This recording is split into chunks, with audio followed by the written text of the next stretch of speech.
영혼아 여호와를 송축하라. 내 속에 있는 것들아 다 그의 거룩한 이름을 송축하라. 찬양과 예배를 받게 합당하신 하나님, 오늘도 하나님이 주시는 은혜 아니면 살 수 없어 이 자리에 섰습니다. 하나님의 사랑과 위로가 필요하여 이 자리를 찾은 성도들도 있습니다. 이 시간 은혜와 사랑과 위로로 우리를 찾아와 주시옵소서.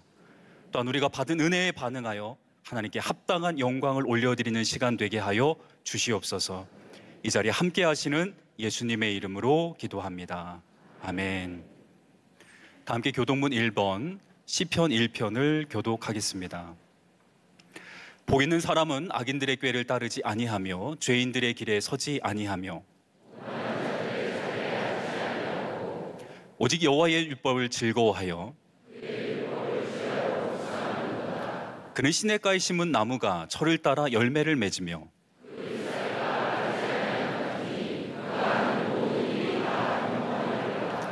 악인들은 그렇지 아니하며 그러므로 악인들은 심판을 견디지 못하며 다 같이 무릇 의인들의 길은 여호와께서 인정하시나 악인들의 길은 망하리로다. 아멘. 모두 자리에 앉아 주시기 바랍니다. 우리 다 함께 찬양하실 때 찬송가 15장 하나님의 크신 사랑을 하나님께 찬양하겠습니다.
함께 기도하시겠습니다. 사랑이 많으신 하나님, 지난 한 주도 아버지의 사랑으로 우리가 살았음을 고백합니다. 우리에게 주어진 삶의 자리에서 사랑으로 함께 하시는 아버지를 알게 하시고 그로 인한 감사의 고백이 우리의 입에 끊이지 않게 하여 주시옵소서. 하나님, 사랑받은 우리가 동일하게 사랑을 베풀었어야 함에도 불구하고 그러지 못할 때가 많았습니다. 나와 다른 이를 용납하지 못하고 때로 나의 기준으로 다른 이를 무시하고 정죄할 때도 있었습니다. 하나님, 우리의 연약함을 용서하여 주시옵소서. 오늘 이 예배를 통해 아버지의 사랑이 다시 우리 마음에 샘솟게 하시며 사랑으로 살아내길 결단하는 시간이 되게 하여 주시옵소서. 그래서 우리 모두가 서로서로를 뜨겁게 사랑하고 용납하는 사랑의 공동체가 되게 하여 주시옵소서. 이제 하나님의 말씀을 듣습니다. 말씀을 전하시는 담임 목사님을 축복하셔서 선포되는 말씀이 사람의 말이 아니라 하나님의 말씀이 되게 하여 주셔서 우리의 가슴을 울리는 아버지의 음성이 되게 하여 주시옵소서. 또한 말씀을 듣는 우리 모두에게도 하나님의 말씀에 아멘으로 화답하며 말씀대로 살아내는 능력을 허락하여 주시옵소서. 그래서 우리에게 주어진 한 주도 말씀과 동행하는 복된 한 주 되도록 축복하여 주시옵소서. 이 자리에 우리와 함께 하시는 예수님의 이름으로 기도합니다. 아멘.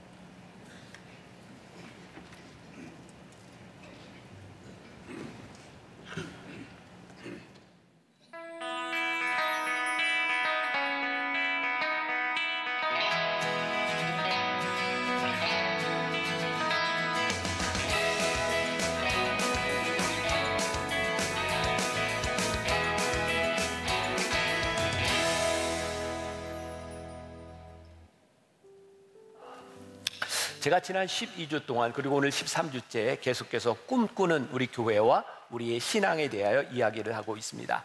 예수님께서 이 땅 위에 교회를 세우실 때, 우리를 하나님의 사람으로 부르실 때 어떤 교회가 되고 어떤 신앙이 되기를 원하셨는가? 우리들 이거 알고 교회를 다니고 이것 알고 신앙생활을 하면 좋겠다 하는 생각이 들어요.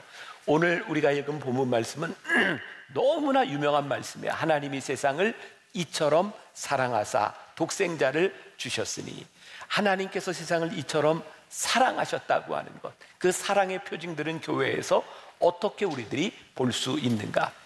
2018년도에 나온 유명한 책이 있습니다. 치열한 도전. 아세요? 아이고, 이름이 나왔네. 네, 제가 쓴 책이에요. 참 좋아요. 우리 교인들은 이게 필독서로 우리도 읽어야 된다. 혹시 안 읽은 분들은 꼭 한번 보세요. 제가 이 책에서 한 주제에 깍두기 같은 교회라고 하는 주제를 다룬 적이 있어요. 자, 우리 어렸을 때, 요즘 아이들은 그런 거 잘 모를 거예요. 옛날에는 그렇게 밖에서 많이 놀이들을 많이 했잖아요. 그때 깍두기라는 게 있었어요. 깍두기는 이 편에 들어가든 이 편에 들어가든 별로 도움이 안 돼요. 그래서 서로 우리 편 아니었으면 좋겠다. 그런데 깍두기라는 건 뭐냐면 우리 편 안 됐으면 좋기 때문에 그냥 따돌려 놓는 것이 아니라 너는 좀 부족하니 깍두기가 돼서 이 편에도 들어가고 이 편에도 들어가고, 그래서 남들은 한 번 하는 거지만 너는 두 번을 해보고, 그렇게 해서 실력을 늘려가기도 하고, 함께 포용하려고 했던 마음이 저는 깍두기 같은 그런 마음이었던 것 같아요. 저는 교회가 가지고 있는, 참 교회 안에서 좋은 단어를 하나 사용한다고 하면 깍두기 같은 교회가 되는 것 참 좋겠다, 그런 생각을 종종 해요. 이 예배나 설교나 요즘은 온라인에서 다 공개가 되다 보니까 저도 이제 설교를 한번 하고 나면 어느 날 굉장히 곤란할 때가 있어요. 사람들이 목사님 어떻게 그런 설교를 합니까? 목사님 어느 편입니까? 그래서 자꾸 저한테 어느 편이냐고 물어요. 그리고 조금 더 황당한 경우는 어느 편이냐고 묻는 게 아니라 오늘 목사님 설교를 들어보니 목사님 굉장히 진보적인 분이네요. 또 어느 날은 목사님 완전히 태극기네요. 뭐 이렇게 자기들끼리 다 이야기를 해요. 그래서 목사님 어느 편이냐고. 저는 이거 굉장히 잘못된 질문이라고 생각해요. 만나교회는 어느 편에 서 있냐고. 여러분들의 교회는 어느 편에 서 있냐고. 교회는, 하나님은 우리를 어느 편에 서라고, 진영 논리로 서라고 우리를 하나님의 자녀로 부르신 것이 아니라 이 땅 위에 교회를 세우신 분명한 이유가 있는데, 교회는 우리 편을 만들거나 어떤 편에 서는 것이 아니라 하나님이 사랑하시는 도구로 쓰임 받을 때 그게 교회라는 거예요. 우리가 이것 잊지 않으면 우리는 하나님 믿는 사람의 공동체로 모여서 세상과 별반 다르지 않는 삶을 살 수밖에 없어요. 얼마 전에 돌아가신 이어령 교수가 쓰신 마지막 수업이라는 책에 보면 이 에너미라고 하는 말과 라이벌이라고 하는 말을 이렇게 분리해서 알아야 된다, 이런 이야기를 해요. 요즘 사람들은 서로 진영이 갈려서 에너미가 돼 있어요. 네가 죽어야 내가 산다. 그런데 진짜 우리들에게 필요한 건 라이벌 의식이라는, 이 라이벌이라고 하는 말이 영어의 리버에서 나왔다 그래요. 저 위쪽에 사는 마을과 밑에 쪽에 사는 마을에 강이 흐르고 있어요.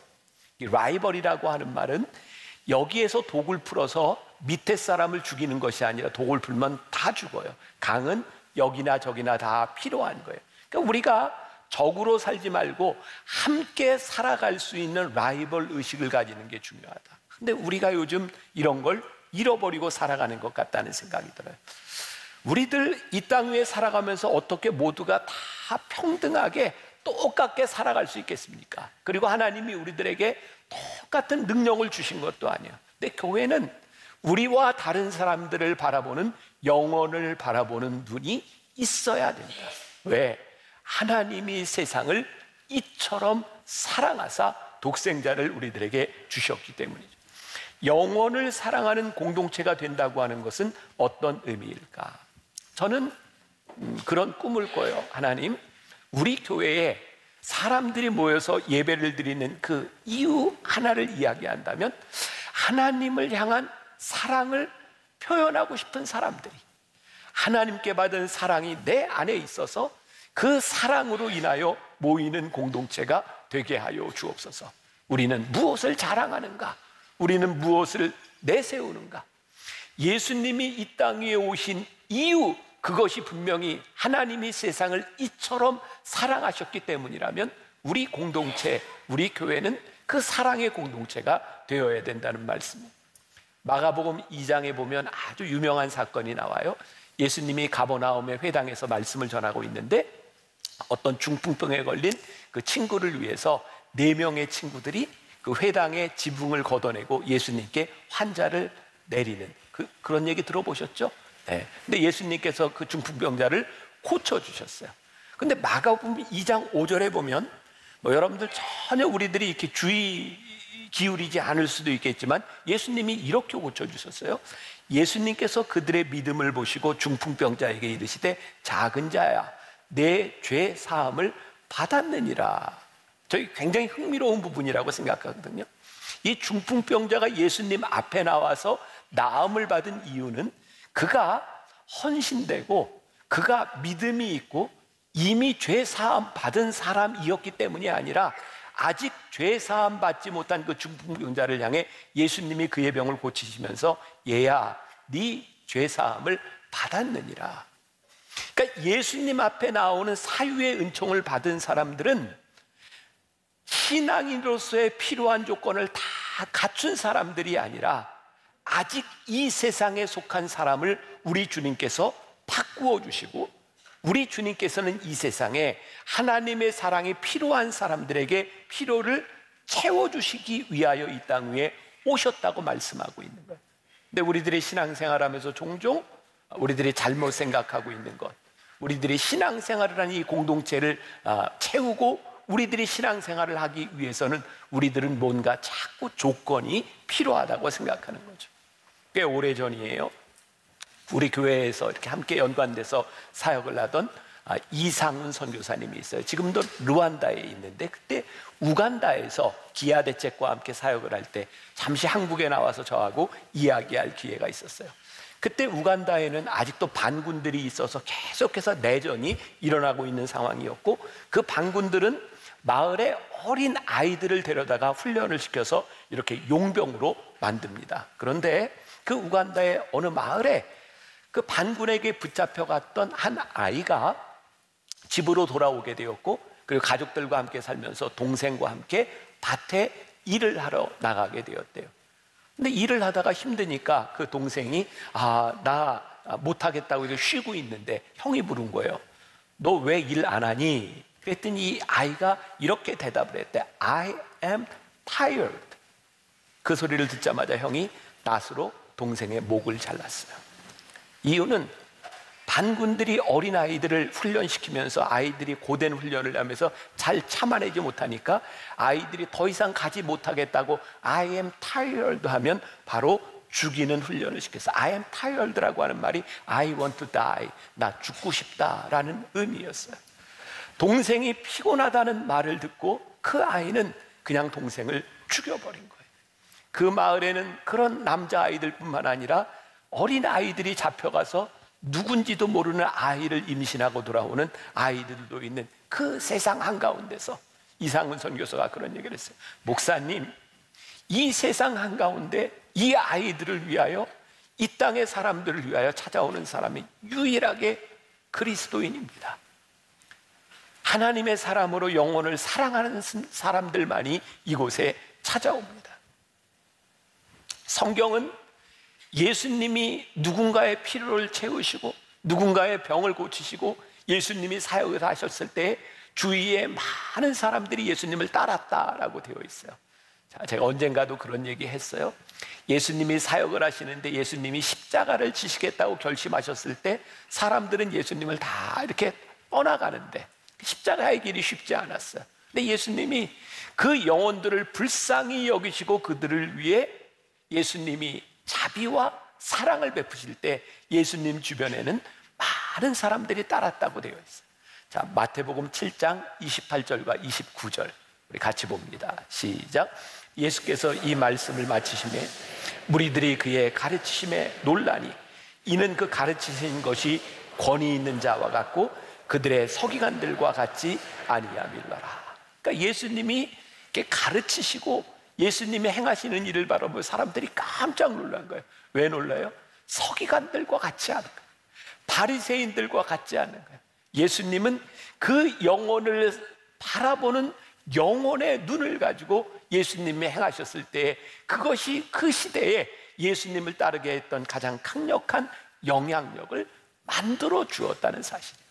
자, 오늘 제가 여러분들과 이 영혼 사랑에 대하여 이야기를 할 텐데 제가 몇 가지 질문을 여러분들에게 밸런스 게임으로 드리는데 자, 왜 제가 이런 질문을 하는지 여러분들이 답을 하시고 말씀 가운데서 여러분들이 스스로 이렇게 좀 생각하면 좋겠어요. 자, 준비되셨어요? 자, QR코드를 찍으면 이제 문제가 나올 겁니다. 자, 제가 질문합니다. 나무 생활, 우리 교회는 소그룹을 나무라 그러죠. 나무 생활을 하는데 나무 내에 정한 규칙이 있는데 꼭 혼자만 안 지키는 열매가 한 사람이 있어요. 다른 열매들도 동요하는 것 같아요. 그때 나는 용납하고 기다린다, 아니면 함께 하려면 규칙을 따라야 한다고 가르친다. 늘 우리들의 삶에 고민이 되는 부분이에요. 여러분들은? 자, 참 안 누르네. 참, 네, 자, 자, 그래요. 자, 여기까지. 질문이 몇 개가 더 있기 때문에 오케이. 규칙을 가르친다가 조금 많은 것 같아요. 다음, 예배 시간에 늦게 오면서 고개를 빳빳이 들고 한 손에 커피를 들고 들어오는 사람이 있겠다. 나는 사정이 있겠지. 늦게라도 온 게 어디야 라고 생각한다. 아니면 뭐야, 나 같으면 고개 푹 수그리고 돌아올 텐데 라고 생각한다. 여러분들은 어디? 자, 네.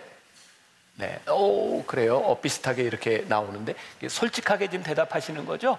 네. 자, 오케이. 자, 여기까지만. 자, 세 번째. 자, 조용한 예배 시간. 아기가 갑자기 울기 시작하는데 아기 엄마가 달래지 않아요. 자, 나는 이해해야지. 애기인데. 또 하나, 좀 나가면 좋겠다. 자, 여러분들은 어디에 마음이 있으세요? 네. 자, 숫자로 한번 보여주세요. 좀 나가면 좋겠다가 좀 많네요. 자, 마지막으로 하나만 더. 조금 아까도 핸드폰이 울렸는데 예배 시간에 핸드폰을 진동이나 무음으로 해두지 않아 자꾸만 전화벨을 울리는 사람이 있다. 나는 참는다. 아니면 눈치를 주거나 가서 이야기한다. 자, 여러분들은 어떻게? 참는 사람이 더 많네요. 네, 자, 여기까지. 자, 여기에 정답은 존재하지 않아요. 제가 사실 이런 부분들의 질문들이, 이런 상황들이 우리를 참 힘들게 할 때가 많이 있어요. 자, 우리들이 영혼을 사랑하는데 방해가 되는 것이 뭐가 있을까 생각해 보니까 저는 우리들이 가지고 있는 소비자 중심적인 생각, 영어로 컨슈머 멘탈리티라고 이야기할 수 있을 것 같아요. 이 소비자 중심적인 생각이 뭘까요? 우리는 교회를 오는데 늘 어떤 생각을 하냐면 여기에서 내가 뭔가 만족을 좀 얻어가야 돼. 솔직하게 이야기해서 여러분들이 교회를 찾거나 교회를 옮기거나 오늘 여기서 여러분들이 예배를 드리는 이유 가운데도 내 만족이 많이 있지 않을까요? 아, 나는 예배 시간에서 무언가를 이렇게 얻어가야 돼. 그런데 이 예배 공동체 안에서도 우리들이 신앙생활을 하면서도 우리를 화나게 하는 걸 가만히 보면 내가 원하는 만족이 채워지지 않을 때 우리들이 화가 나요. 우리들은 하나님을 믿겠다고 교회에 나오고 하나님을 믿는 신앙생활을 하겠다고 하지만 늘 우리의 감정을 좌우하는 것은 나의 만족에 있어요. 컨슈머 멘탈리티를 가지고 있는 거예요. 우리가 진짜 영혼을 사랑하는 하나님의 마음을 가지고 우리들이 살아가고 있는가, 아니면 우리는 신앙생활을 잘 한다고 하지만 늘 내 만족이 채워지는가에 우리들의 관심이 있는가. 여러분, 교회를 잘 다니는 사람은요 교인으로 삽니다. 그런데 하나님의 사람은 하나님의 자녀로 살아요. 우리는 늘 그 갈림길 가운데 있어요. 우리는 교인으로 사는가, 하나님의 자녀로 사는가. 이게 우리들의 가슴에 깊숙이 들어와서 우리를 찌르고 우리가 교인인가 하나님의 자녀인가를 분명히 묻지 않는다면 우리는 진짜 그리스도인으로서 살아가기가 참 힘들다는 생각입니다. 스카이 제소니가 쓴 예수님의 진심이라는 책에, 제가 길어서 다 이야기를 못하는데, 하나님은 사랑이심이라, 요한 1, 2, 3, 4 하나님은 사랑이심이라 이야기하고 있는데, 이 말이 낭만적인 단어가 아니라는 거예요.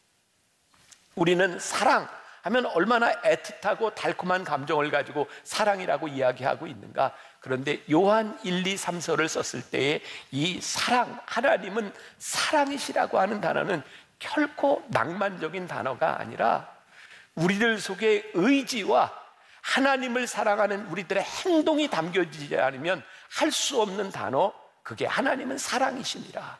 이 사랑은 단순한 애틋한 단어가 아니라는, 저 개인적으로 우리가 꿈꾸는 교회, 우리가 영혼을 사랑하는 마음을 가진 사람으로 이 교회가 가득 차면 좋겠다. 내가 영혼을 사랑하기 때문에 나의 불편함을 감수할 수 있는 마음들이 우리들에게 있으면 좋겠다. 단순한 불편함의 감수가 아니라 누군가의 영혼이 보이기 때문에.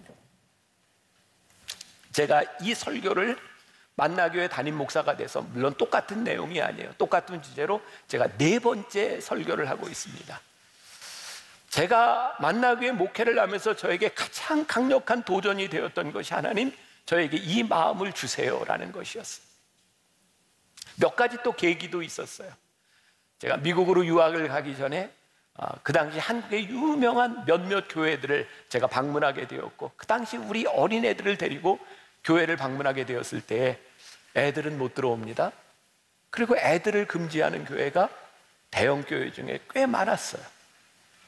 그리고 우리 아이들을 데리고 예배를 드릴 때, 그때 아이들이 어렸으니까 2살, 4살 그랬으니까 예배당에서 좀 얌전히 하게 하려고 이제 먹을 거를 가지고 애들이 지칠 때쯤 되면 이렇게 먹을 거를 이렇게 먹도록 했는데, 세상에 그 봉지에 뽀시락 소리가 나는데 사람들이 쫙 쳐다보는데 얼마나 긴장을 했는지. 그때 제가 결심한 게 있었어요. 하나님, 우리가 경건하고 조용한 예배를 드리는 것 참 좋은 일이지만, 하나님이 이 예배당에 그것보다 하나님을 사랑하는 마음으로, 그리고 하나님을 사랑하는 사람들의 영혼을 사랑하는 마음으로 가득 찬 교회가 되게 하여 주옵소서. 그래서 제가 지키려고 하는 게 있어요. 물론 우리 교회 저기 잠옷실 여기에도 있고 저 위에도 유리로 되어 있어서 잠옷실에서 예배를 드릴 수 있지만, 그 어린아이를 키우는 부모님 마음 가운데 나 정말 이 성전에 들어가서 예배 드리고 싶어 라는 마음이 있을 때 안내하는 분들 절대로 막지 마세요. 얼마나 사모하는 마음이 있으면 이 안에 들어오고 싶겠습니까? 우리가 조금 불편한 걸 참으면 어떻겠습니까? 우리 예배 시간에도 이게 조금 장애를 가진 분들이 예배를 드리면서 예배 시간에 저와 여러분들을 조금 방해하는 경우들도 있어요. 그때마다 생각을 합니다. 하나님, 그 영혼들을 바라보며 나의 불편함을 기꺼이 감수할 수 있는 마음이 제 안에 있었으면 좋겠습니다. 나는 교회가요, 그런 마음으로 좀 넘칠 수 있는 그런 마음들을 가지고 예배를 드릴 수 있다면 하나님이 조금 불편하고 조금 시끄럽고 조금 준비 안 된 우리의 예배일 것 같지만 영혼을 사랑하는 마음이 우리 가운데 있다면 하나님 그 예배를 얼마나 기쁘게 받으실까라는 생각이 들어요. 영혼을 사랑하는 공동체가 되는데 방해가 되는 요소가 또 하나 있어요. 그건 뭐냐면 우리들이 남을 쉽게 용납하지 못하는 거예요. 자, 여기서 우리들이 구분해야 될 게 있어요. 누군가를 용납한다는 것과 그것을 승인한다고 하는 것은 다른 문제예요. 그러니까 예수님은 보니까 죄인들을 늘 이렇게 용납하여 주셨는데 그 죄를 승인하지는 않으셨어요. 그래, 내가 너를 사랑하고 내가 너를 용서해. 근데 다시 그 죄 짓지 마. 그러니까 용납하는 것과 승인하는 것은 다른 차원의 문제예요.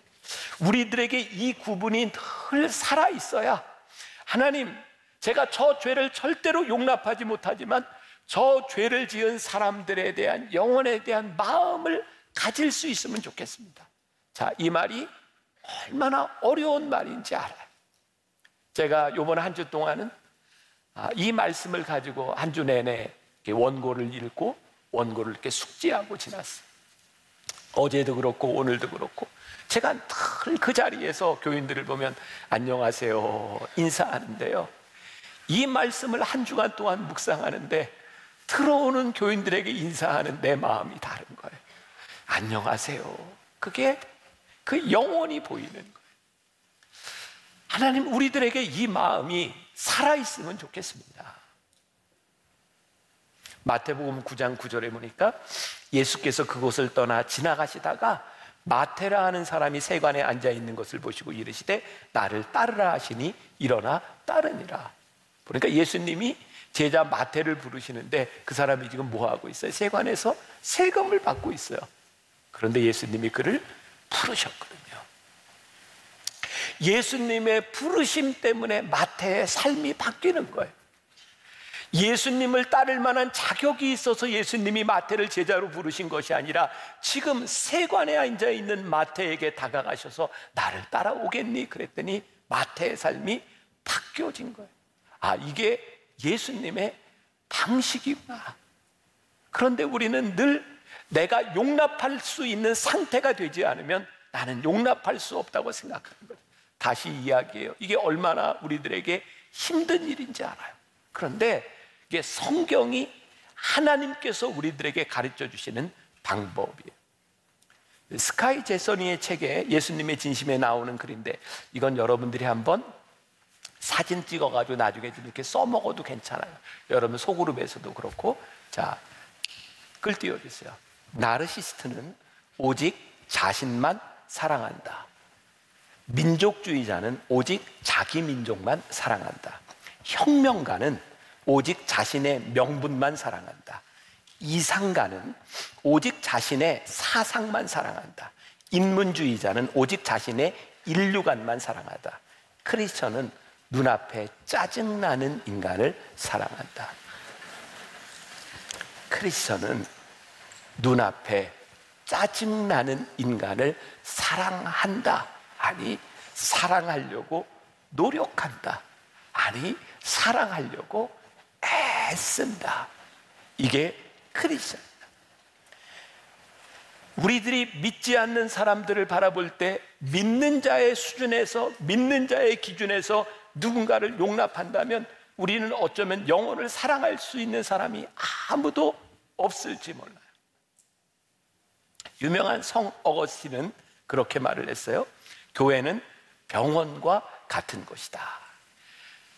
성 어거스틴이 활동하던 시대가 AD 이제 300년, 400년, 그때 성자로 불리는 어거스틴이요, 그 시대를 살았는데, 그때는 이미 로마의 모든 제국이 기독교화가 되었고요, 교회에 큰 건물을 들이세워지고 교회에는 황제들이 와서 예배를 드렸어요. 황제들과 귀족들이 예배를 드리면서 그 교회 안에 가난하고 힘들고 옷차림이 누추한 냄새나는 사람들이 교회에 들어오는 걸 원치 않았어요. 어거스틴이 이렇게 이야기를 합니다. 교회는 병원과 같은 곳입니다. 만일 병원에서 피 흘리는 환자 때문에 이 침대 시트가 더러워지니 당신은 병원에 올 수 없습니다라고 이야기한다면 그 병원이 사명을 다하는 것이겠습니까? 교회에 예배드리는 공동체에 당신은 지저분해서 당신은 우리와 다른 사람이기 때문에, 당신은 우리와 어울리지 않는 사람이기 때문에 오늘 우리와 함께 예배할 수 없습니다라고 이야기한다면 교회가 그 사명을 감당할 수 있겠습니까?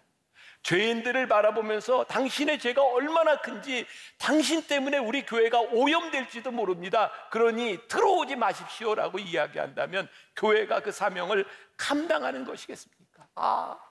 이게 우리들에게 참 너무 힘든 일이구나. 우리 하나님께서 영혼을 바라보시면서 용납하셨던 사람들을 우리들이 용납할 수 있는 마음들이 있어야 되는데,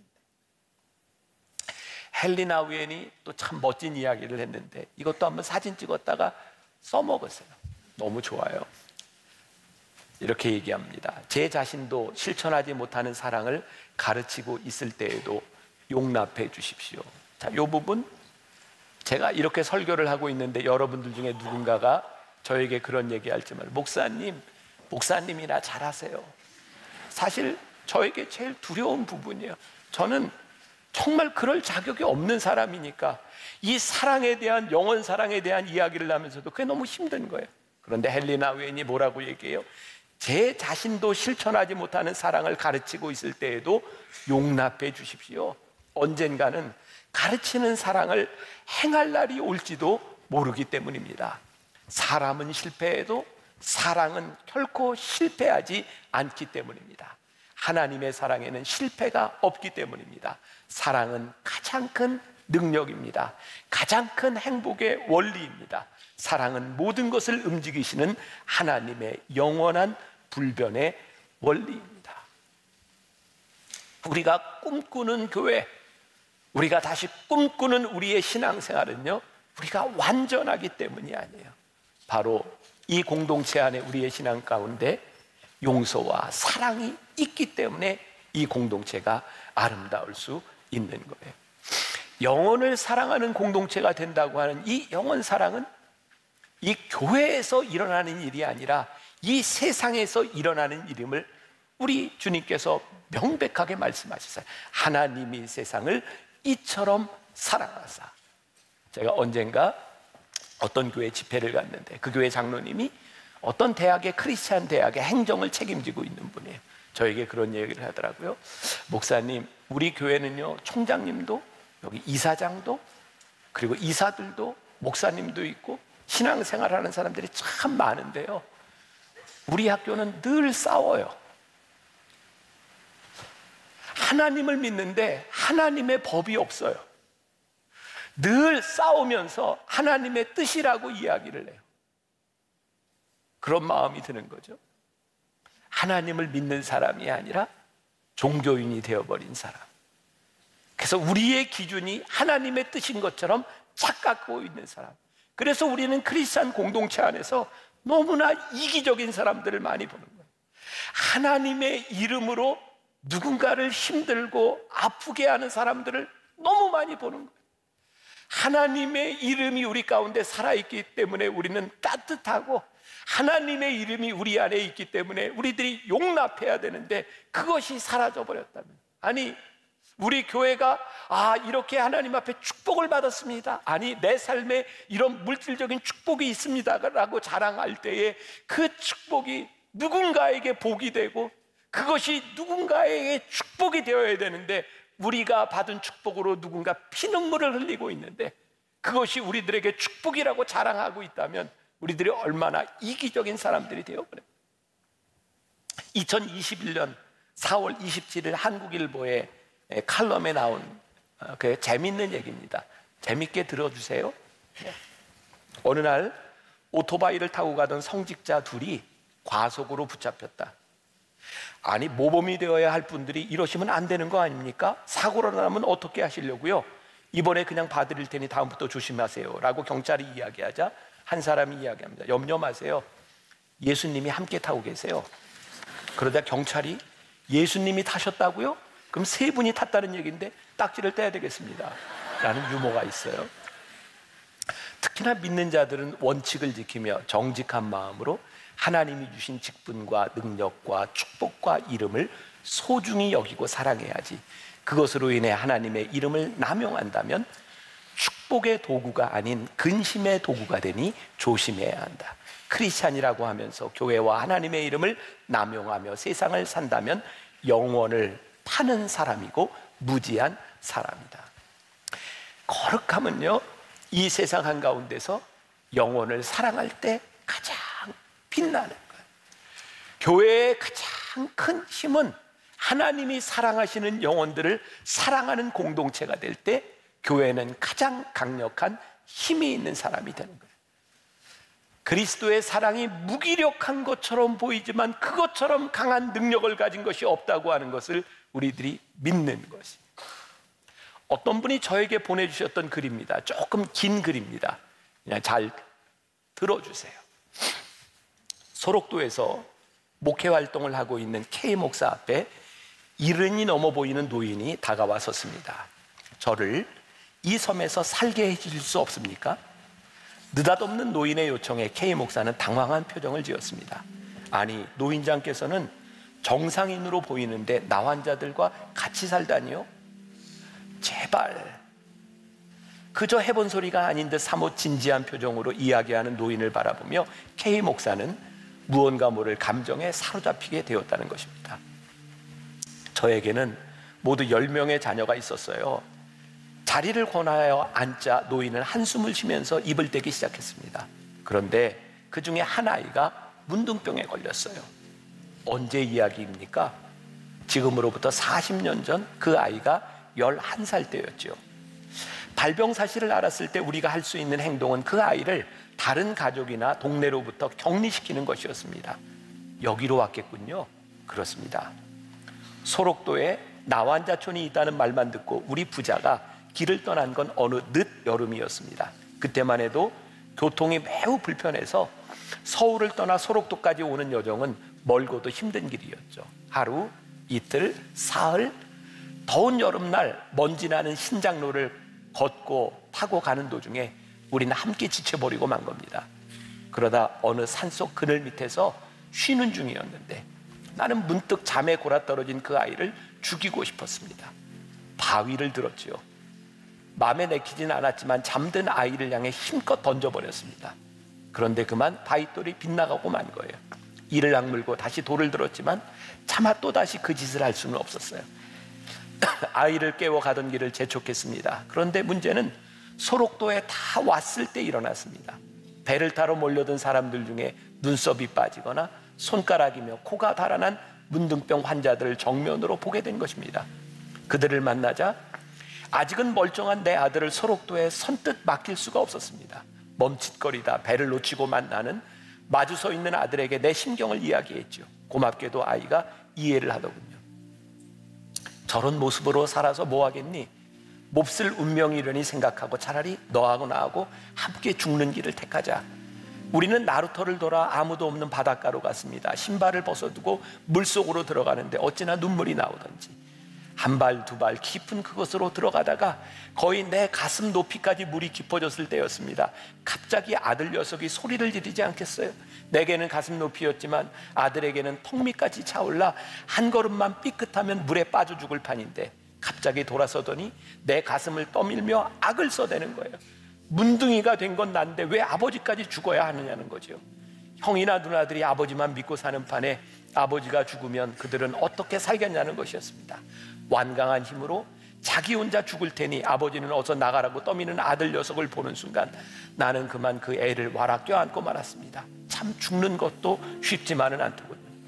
그 소록도로 아들을 떠나보내고 서울로 돌아와 서로 잊은 채 정신없이 세월을 보냈습니다.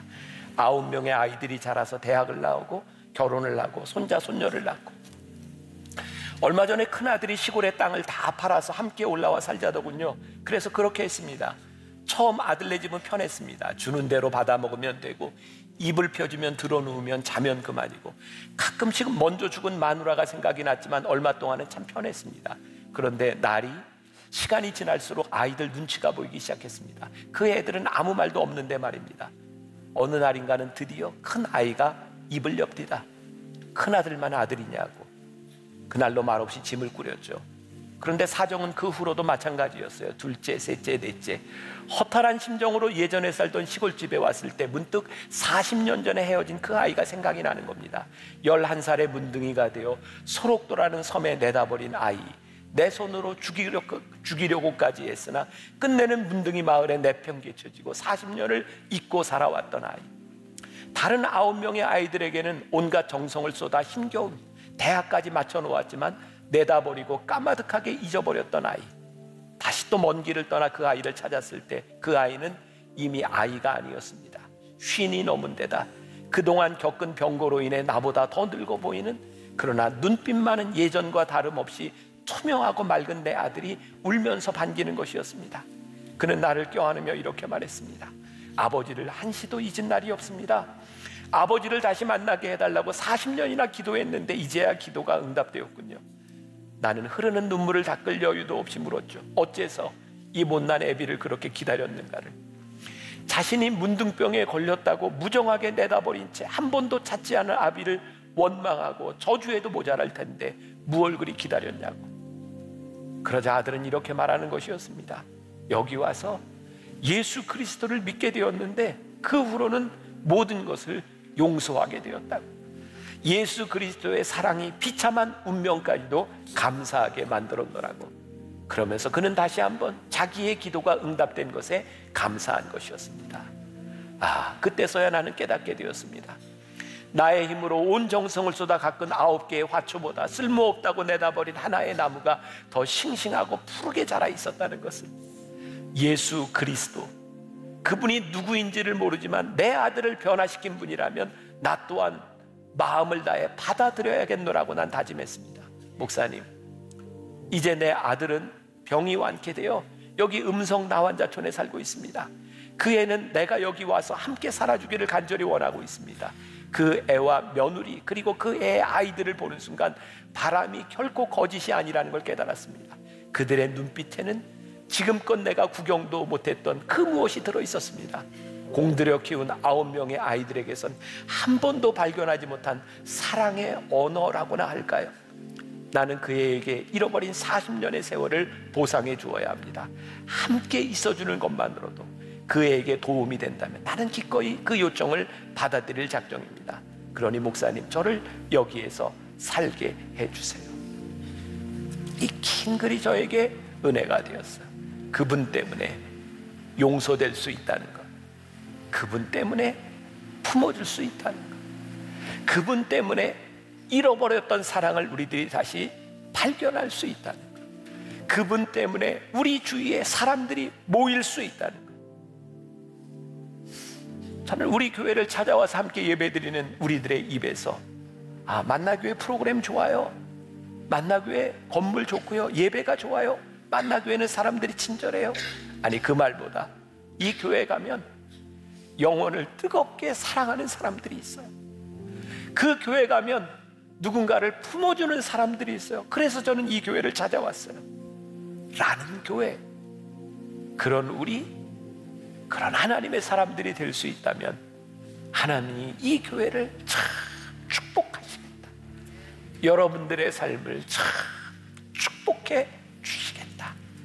우리가 그런 교회, 그런 성도 될 수 있기를 주님의 이름으로 간절히 축원합니다.